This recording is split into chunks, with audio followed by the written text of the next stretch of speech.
Alors, dans la leçon précédente, on a vu que le trading, ça existait depuis toujours, de l'échange de denrées jusqu'à la numérisation de la monnaie.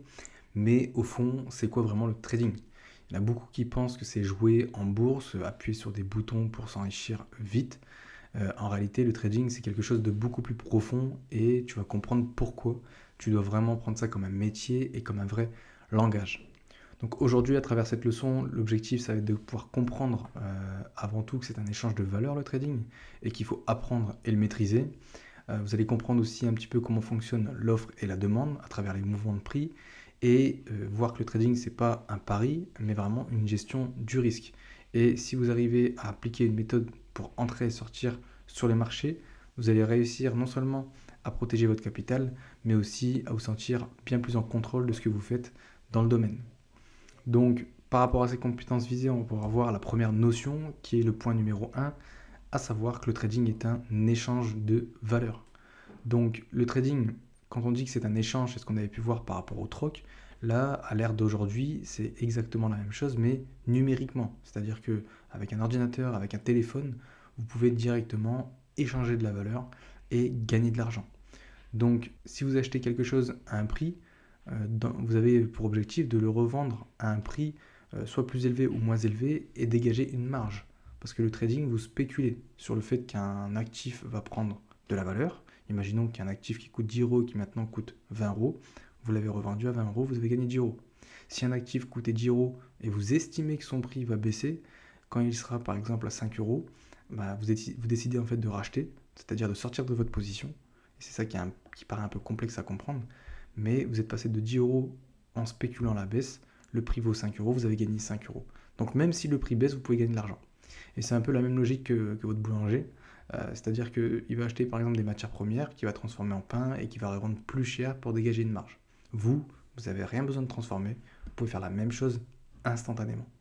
Et le trading, c'est exactement ça en fait, mais appliqué du coup au marché financier.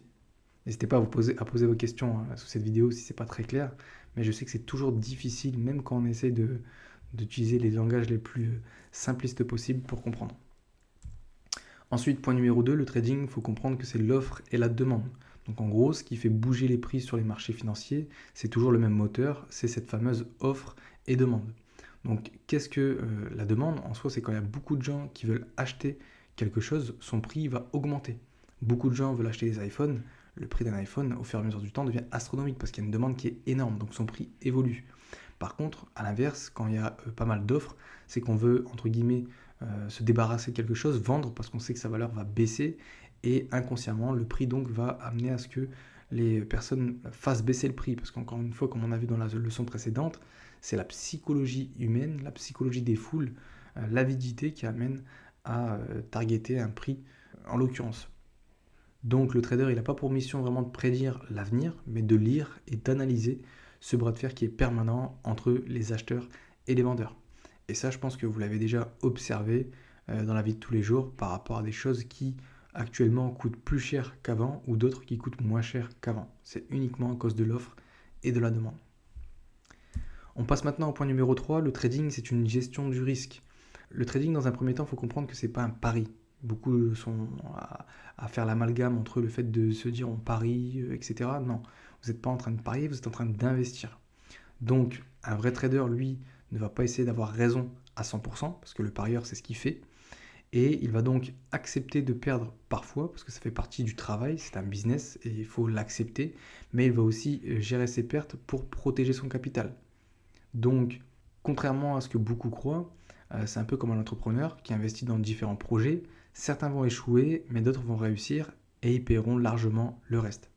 Donc le trading, comprenez que c'est un métier de gestion du risque, pas de devin. Il faut vraiment que vous soyez clair là-dessus. Sinon, vous allez toujours perdre votre argent. On a mis en avant un petit exemple concret. Imaginons qu'on achète une action, on va dire une action lambda, ça peut être Nike ou qu'importe, mais imaginons que cette action coûte à l'heure actuelle 90 euros. Vous décidez, vous me dites, Elliot, je vais acheter cette action à 90 euros. Je vous dis, ok, pas de problème. Et vous allez avoir la possibilité, lorsque vous allez acheter cette action, de spéculer à la hausse. Ça veut dire que vous allez estimer que son prix va atteindre 100 euros parce que la demande est élevée. Donc, si jamais vous atteignez ce prix de 100 euros, vous allez gagner 10 euros. Mais si vous vous trompez et que le prix va descendre par exemple à 85 euros, ce qu'il va falloir que vous fassiez avant de rentrer dans ce trade, c'est de mettre en place ce qu'on appelle une limite pour couper votre perte et protéger votre capital. Donc là, en l'occurrence, la limite, imaginons qu'on l'aurait mis à 85 euros. Si dans le scénario rouge, le prix descendait et tapait à 85 euros, vous aurez uniquement perdu 5 euros. Donc vous voyez un petit peu le ratio qui existe dans le risque et la gestion lorsque vous investissez, elle est quasiment nulle. Dans le sens où vous êtes conscient de ce que vous allez perdre, vous êtes conscient de ce que vous allez gagner. Et bien le trading, c'est ça au fond, c'est entrer, sortir, gérer et répéter.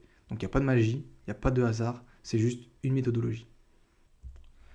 Alors qu'est-ce que le trading au fond? C'est pas un jeu, c'est pas un pari et c'est certainement pas une loterie. C'est juste un langage de valeur qui est basé sur l'échange à travers l'offre et la demande et surtout une gestion intelligente du risque. Donc vous avez pu voir aujourd'hui que cet échange de valeur, vous devez apprendre à le maîtriser et que tout part de l'offre et de la demande dans les mouvements des prix. Vous avez compris que ce n'est pas donc un pari mais une gestion du risque et vous avez juste maintenant à apprendre à savoir appliquer une méthode pour entrer et sortir et donc protéger votre capital. Donc, dans la prochaine leçon, on va voir pourquoi il y a autant de mensonges dans le monde du trading et comment éviter les pièges qui font échouer la majorité des débutants. A tout de suite.